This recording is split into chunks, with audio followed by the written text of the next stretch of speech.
Isang magandang balita na naman ang hatid ko sa inyo. Ito'y dahil sa isang sundalo ang nagpakita ng katapatan matapos na isoli nito ang napulot na perang nagkakahalaga ng 50,000 piso. Kinilala ang nasabing sundalo ni si Corporal Fernando Sampiroy ng 47th Infantry Battalion sa Cabangcalan City, Negros Occidental, habang ang pera ay napag-alamang pag-aari ng isang pari.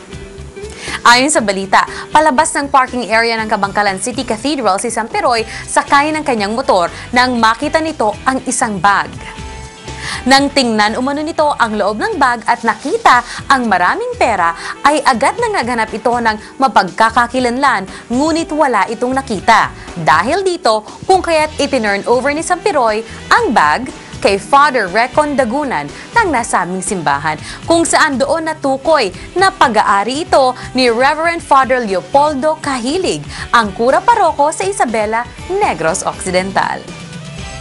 Napakasarap talaga maging Pinoy dahil sa mga ganitong klaseng balita. Kaya naman muling tumutok dito sa segment na nagpapagaan ng ating mga pakiramdam. Ako po si Sugar para sa Good News.